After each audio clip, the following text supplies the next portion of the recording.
What's up, y'all? Welcome to Second and 15, a Philadelphia Eagles fan podcast presented by Old City Sports Network, the best network for all of your Philadelphia sports needs. This is your host, Michael Roscoe. Saquon Barkley has officially taken the internet, if not the entire NFL world, by storm with his amazing backwards hurdle in the Birds' narrow win over the Jags. We'll recap this game along with some discussion on the good, bad, and ugly of it, as well as what we need to do to get the win in Dallas versus the Cowboys. With no time to spare, let's dive right into it with the Week 9 recap. The first Kelly Green matchup of the year had us stressing in the end, but overall it was a hell of a game with highlight play after highlight play. The first one comes off a special teams play off a Braden Mann punt, which was caught by Jacksonville returner Austin Trammell, who is hit pretty much immediately by Sidney Brown, forcing a fumble, which is recovered by Keely Ringo, and just like that, the Eagles have the ball back into enemy territory. This would lead to a 2nd and 10 play. Hurts steps back, fires, and the pass is caught in the end zone by Saquon Barkley. Birds finally, after 9 weeks, get points in the first quarter and take the lead 7-0. In the second quarter, on a 3rd and 6, Hurts steps back, looks around, sees Saquon out on the left side, passes to him, it's caught. Saquon makes one man miss a tackle, then spin moves to avoid the second, and then from that spin move, he had his back to the defender and does a reverse hurdle. Yes, you heard that right. A reverse hurdle over a fully grown-ass man before finally getting tackled by 2 defenders in the best 14-yard gain I've ever seen in my entire life, getting that first down. However, the Birds were unable to get into the end zone with that, settling for a field goal to make the lead 10-0 with under 9.5 left in the first half. With about under 5 minutes left in the half, the Birds find themselves on a 4th and 3 within the Jags' 22-yard line. Instead of taking the points with the field goal, Nick Sirianni decides to go for it, which fails, and the Eagles turn the ball over on downs. Jacksonville has the ball under 2 minutes left in the half. Quarterback Trevor Lawrence throws a pass intended for running back Travis Etienne, who bobbles it, and then Eagles linebacker Zach Bond makes a diving grab for it, intercepting the ball within Jacksonville territory. This would lead to a 19-yard rushing touchdown from none other than Saquon Barkley himself. Nick Sirianni, after a penalty during the PAT, decides to accept it and go for 2, which fails, and the half ends 16-0. Under 12 minutes left in the third quarter, 1st and 15, Hurts fakes the handoff to Kenny Gainwell, throws a deep pass which is juggled but caught over the shoulder in man coverage from Jahan Dotson. This would lead to a 1st and 10 situation. Hurts fakes another handoff, but this time it's a QB run and he goes for 18 yards for the score. However, Nick Sirianni decides to go for 2 again because he didn't learn the first time apparently. And this would also fail. It's not looking good for him so far. The Eagles do extend their lead 22-0. With under 5.5 minutes left in the third quarter, the Jags would finally get into the end zone with a Trevor Lawrence rushing touchdown, followed by a successful 2-point conversion, and the score is 22-8. But this is where shit starts to hit the fan. Not even 10 seconds afterward, it's a 1st and 10 at the Eagles' 30-yard line, handoff to Saquon Barkley, who is hit by a Jags defender around the lower leg. Barkley stumbles and is down, but fumbles the ball, which is recovered by Trayvon Walker off the Jags for a scoop and score. Despite being hit by a defender before going down, it was ruled that there wasn't sufficient evidence to consider that down by contact since Barkley ran into one of his own players after being contacted by the Jags defender. Jags would convert another 2-point conversion, and just like that, within a span of 30 seconds, it's 22-16. Under 8 minutes left on 3rd and 22, Hurts steps back for another deep pass, finding Devontae Smith for an amazing one-handed catch in the end zone for a touchdown. But obviously, our head coach doesn't learn from his mistakes, decides to go for 2 again, which fails for a third time, and the score is 28-16. However, the Jags would follow this up with a touchdown of their own, tightening up the game 28-23. It's getting a little nerve-wracking at this point. After the Eagles failed to convert on a 3rd and 4, Jake Elliott attempts a 57-yard field goal because now this is when Nick Sirianni decides to go for more kicks. With just over 2 minutes left, and unfortunately it misses, and the Jags take over near midfield with a chance to get the win. The Jags would get down within the red zone all the way to our 13-yard line, but 1st and 10 with about a minute 40 left, Lawrence fires a pass for the corner of the end zone, but it is picked off by Nakobe Dean, saving the game with a final score 28-23, Eagles on top. Jalen Hurts would finish 18 for 24 with 230 yards and 2 passing touchdowns, as well as 13 carries for 67 yards and 1 rushing touchdown. Saquon Barkley would finish with a whopping 27 carries for 159 rushing yards and a touchdown, as well as 3 catches for 40 yards and a receiving touchdown. Devontae Smith would finish with 4 receptions for 87 yards and a touchdown, going back-to-back games with over 80 receiving yards and a touchdown apiece. All right, after that recap, we're going to go into some Eagles news and discussion. So, the NFL trade deadline was Tuesday, and I was hoping we'd go for a big move, get Za'Darius from the Browns, sprinkle in a possible Max Crosby trade. Very, very unlikely, but, one can hope. But the Eagles didn't make any big trade moves then. However, we did make a couple of roster moves. So starting off, we signed linebacker Dallas Gant to the practice squad, releasing Braden Daniels. And Dallas Gant just so happens to be a former teammate of Toledo from our very own Quinyon Mitchell. Additionally, the Eagles have released tight end Albert Okwuegbunam, I hope I pronounced that right, after the second-year experiment failed. We didn't really see a whole lot of him. We wish him the best of luck, but it just didn't work out. It happens like that sometimes. Additionally, we got some injury updates. So, wide receiver A.J. Brown returned to practice Wednesday after being originally considered day-to-day following an MRI for a knee injury. So, if all goes well, we should expect to see him on the field versus Dallas this Sunday. Also returning to practice were cornerback Darius Slay and our tight end one Dallas Goedert. Perfect timing for this Dallas game, am I right? And additionally, I think this kind of scared some people at first until they actually looked again and did some research. Jalen Hurts and Saquon Barkley were listed as limited to participants in Wednesday's practice, but it was indicated as a rest day. I think they participated for the first half, then took the second half off, something like that. Several players, however, did not participate, which included linebacker and I guess now / fullback Ben Van Sumeren dealing with a concussion, wide receiver Devontae Smith with a hamstring injury, and edge Nolan Smith with a groin injury. Now, I could see Ben Van Sumeren being out for this game since a concussion, a week or two typically is the turnaround for that. But hopefully both of our Smiths injuries aren't too bad and we are able to see them play this Sunday. All right, now that we got some news covered, let's go into some discussions, opinions, and overreactions to this Week 9 matchup versus the Jags. Now, I'm going to start with the offense, per usual. But this offense, my God, this offense, from a pure talent perspective, damn near 100% perfect. Let's start with our quarterback. Jalen went 4 for 4 on deep ball passes for a total of 127 yards and 2 touchdowns, with 0 turnovers and 67 rushing yards for a touchdown, with a perfect passer rating and a 132.3 overall rating. Absolutely insane. This right here is the Jalen Hurts comeback we've all been wanting to see. Hurts has become more confident with his rushing, gaining a ton of yards and scoring touchdowns without making stupid mistakes.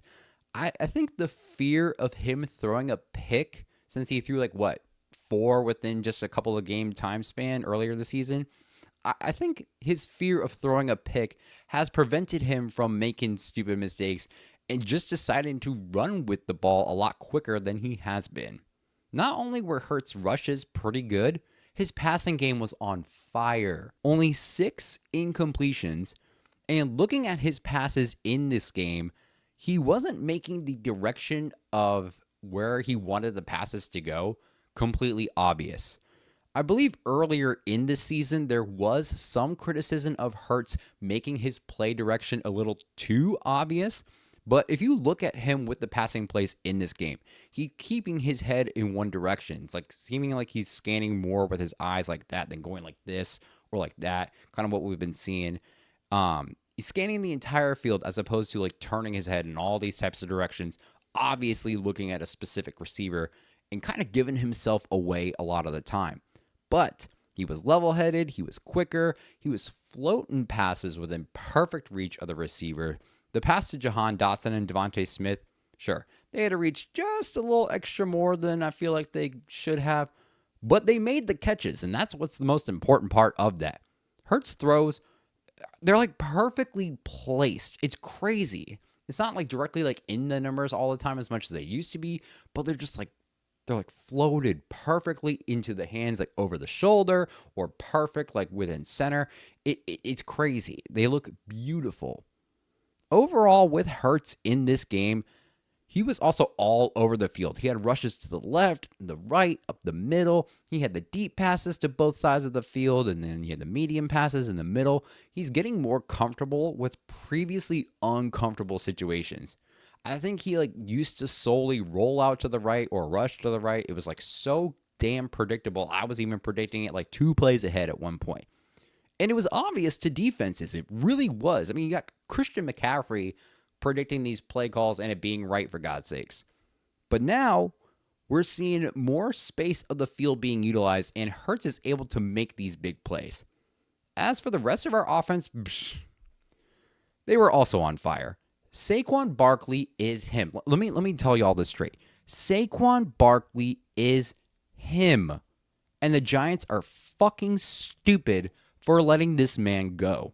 2 total touchdowns and 200 total yards with the play of the year. Maybe even the play of the generation. How in the hell do you hurdle a man backwards? I don't think we're going to see anything like that in a long time. Deadass, maybe ever. Only Madden doesn't even have that. They're gonna have to have him redo that shit with sensors on so that they can replicate that in Madden.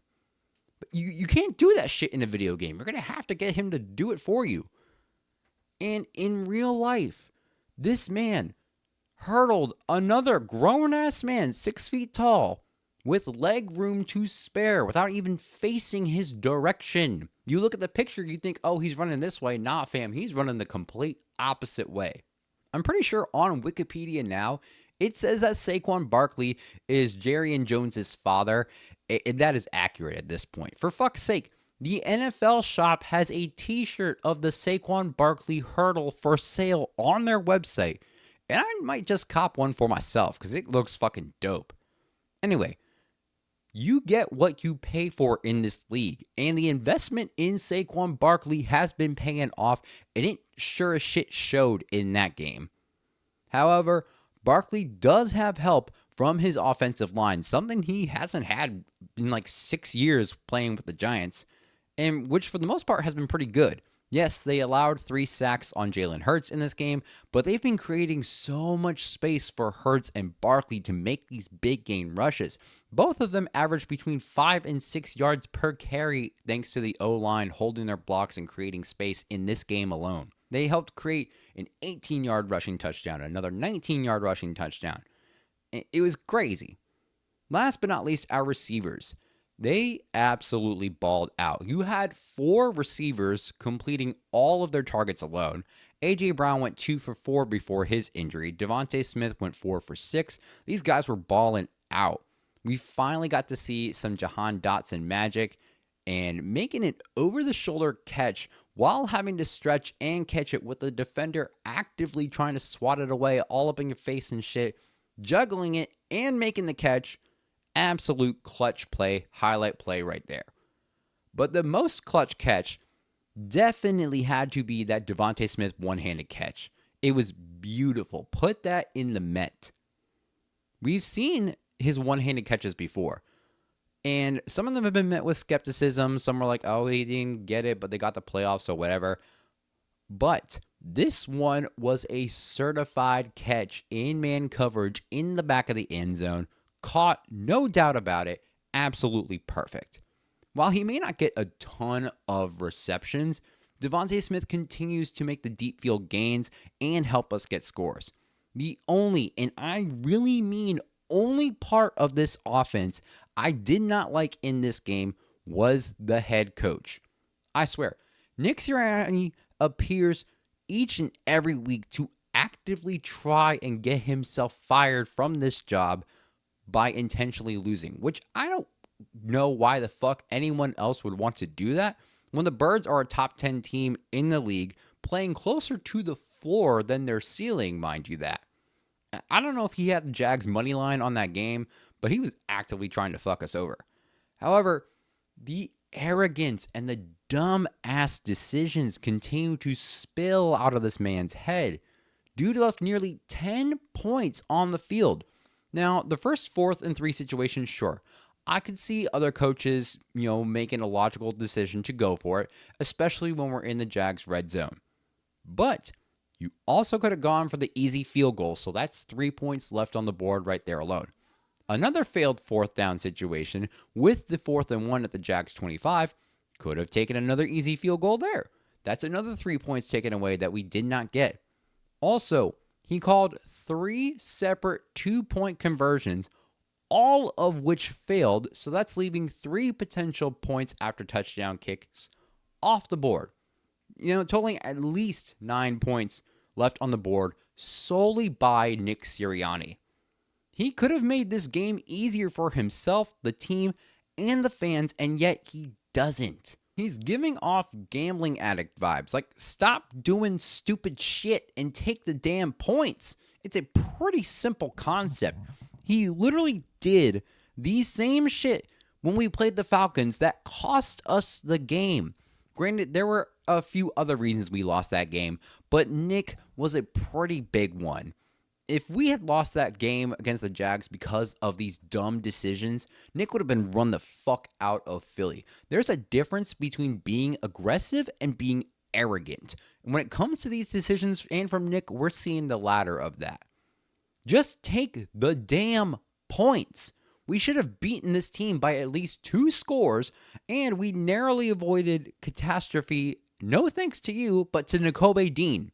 There is no reason Nick needs to be going this hard on play decisions that don't call for a high level of aggression. Just stop. He's cost us 9 points this game. He cost us the Falcons game. At some point, his luck is going to run out. You failed a 2-point conversion twice. What makes you think, oh, 3rd time's the charm, right? No. Take the damn points. We are not going to win a Super Bowl in the Nick Sirianni era if he does not calm down, pull his head out of his ass, and stop actively trying to cost us our season. All right, after all that, energy, let's go and move on to the defense for this game. Other than the debacle towards the end of the game and allowing multiple 2-point conversions, this defense was pretty solid. 2 interceptions, both from our interior linebackers, along with a collective 9 pass deflections, 3 quarterback hits, 2 sacks, 3 tackles for loss, and 49 total tackles. Of the 23 Jacksonville points, the defense only allowed 16 of them since Jacksonville's defense scored one of their touchdowns. As I said last week, this defense continues to get better and better as each week goes, and they are more comfortable operating as one unit. With our front 4, Josh Sweat excelled with 2 sacks, and as a whole, they held the Jags' run game to just 3.3 yards per carry. We didn't see a lot of Bryce Huff playing, and I think maybe some people thought that was due to performance, but it was actually due to a hand injury he had suffered during the pregame warmups. Our linebackers were off the chain, accounting for our 2 interceptions and 12 of the 49 total tackles. According to NBC Sports Philadelphia, this is the first time that the Eagles had 2 linebackers get interceptions in the same game in just over 24 years. Absolutely insane. We went from our linebackers being our weakest link to one of our strongest, just like that.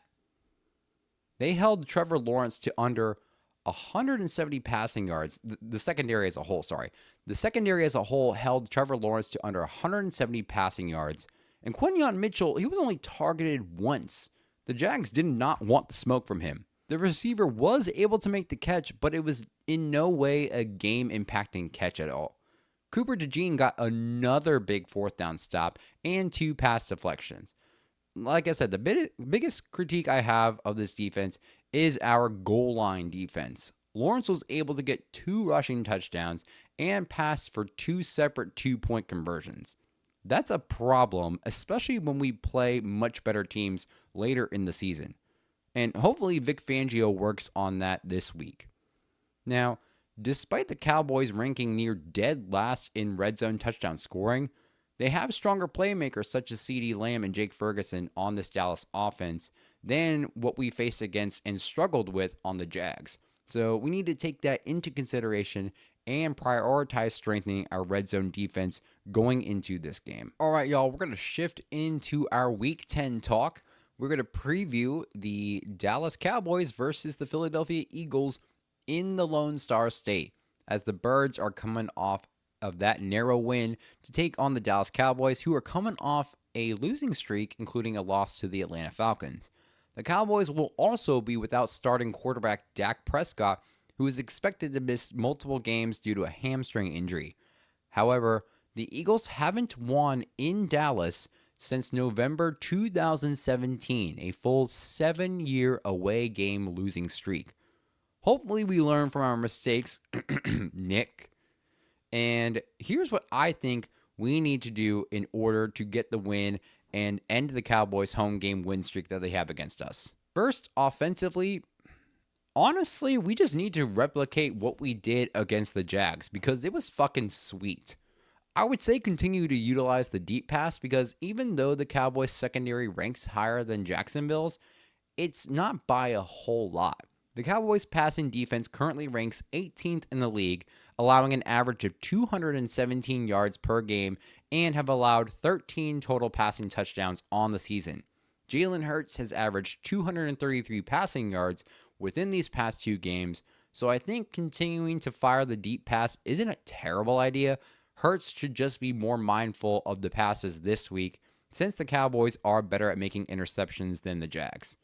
However, with this game, I honestly think it'd be better to run the ball down their throats like this entire game, especially in the red zone. The Cowboys are dead last in red zone defense, and they allowed over 80 rushing yards to Bijan Robinson last week. And I'm not sorry, but Barkley is far better than Bijan, so we should see our running back 1 excel, considering Barkley continues to average over 100 rushing yards per game. And this might be a hot topic, but I want to see more of Will Shipley specifically in this game utilized in our backfield. We don't have a large sample size from him, but it was clear that he's capable of getting a shit ton of yards after contact, much of which we saw in his time at Clemson, but also in the Giants game when they took out the starters and he had a huge game off a handoff from Kenny Gainwell with like 2 or 3 dudes hanging on him, but he still managed to get in the end zone for like a 15, 20-yard rushing touchdown. However, it got called back due to a penalty, which sucks for him. As much as I love Barkley, and I do think he'll be the difference maker in this game for getting us a win, I would hate to see him overused unnecessarily.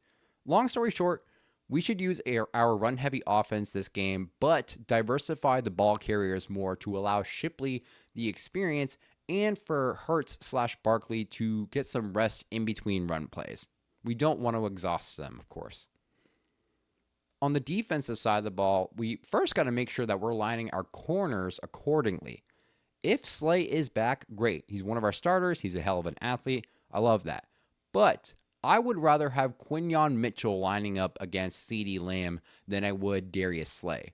Slay is more than capable of locking down guys like Jalen Tolbert and Jalen Brooks, but I think having the younger corner in Mitchell lining up against Lamb would be better, especially with Q's track record of locking down wide receiver ones. Cooper Rush is definitely no Dak Prescott, but that doesn't mean we should go into this game underestimating this offense. As for the rest of our defense, the Cowboys have a good tight end in Jake Ferguson, so there needs to be great and effective communication between our linebackers and our nickel in Cooper DeJean during any zone coverage. Now, I'm confident in all three of these guys' athleticism and making tackles. That's not a huge issue. We just tend to struggle against tight ends for whatever reason, so all three of them need to be on the same page and communicate quick enough in real time. If DeJean goes after the motion man like we've been seeing him do, Bond or Dean will need to be on the lookout for the play going to the tight end if Dallas uses that motion man as more of a decoy. And then with our front line, it really depends on who's going to be out there. With Nolan Smith dealing with the injury, I'm unsure what the extent of Bryce Huff's hand injury is, but whoever is on that line, just be ready to be aggressive, blitz hard, and put pressure on Rush. He'll be looking to get that ball off quickly. He did that quite a bit during the Falcons, but let's get to him before he can even think about letting go of that ball. All right, to end the show off with some predictions. Last week, I was right about the Saquon and Devontae Smith getting at least one touchdown apiece, so let's see if I have some accurate predictions again this week. Even though we aren't playing against Dak, we do have that losing streak in Dallas. But that changes this week. It's going to be a tight game, but I see the Birds coming out on top, taking the Dallas Cowboys down in their own home stadium with a score of 24-17. I see 2 rushing touchdowns, one by Jalen Hurts and one by Saquon Barkley. And this time, we'll see if A.J. Brown can get into the end zone. It's been DeMonte Smith the past couple of weeks, but I have a feeling we'll see AJ in that end zone this time instead. All right, y'all, that is it for this week's episode. Thank you all for joining us. Don't forget to like, subscribe, and follow on YouTube, X, Instagram, Facebook, and TikTok by searching at 2nd and 15. That's 2NDAND15, or by the full name 2nd and 15, a Philadelphia Eagles fan podcast. You can also find the audio for each and every single episode releasing Thursday mornings on Spotify, Apple Podcasts, Amazon Music, Player FM, or wherever you get your podcasts. This episode, the entire show, and Old City Sports Network are sponsored by Righteous Felon Craft Jerky. Use promo code OCSN for 15% off your order at righteousfelon.com. We are also brought to you by SeatGeek. Use our promo code Old City Sports Network, all one word, for $20 off your first purchase on the app or at SeatGeek.com. 2nd and 15 and Old City Sports Network are also brought to you by Decals by Aaron and Warlord Beard Oil. Head on over to warlordbeardoil.com and use promo code OldSports for 15% off your beard oils, washes, soaps, and much more. Finally, head on over to oldcitysports.com to help contribute to the production of this podcast and the network as a whole by purchasing some of our awesome merch, including t-shirts, hoodies, flags, and more. All right, y'all, we'll see y'all next week. Looking forward to this game. I want to see Barkley run circles on this Dallas team. Don't forget to stay fly like an eagle, and as always, go Birds.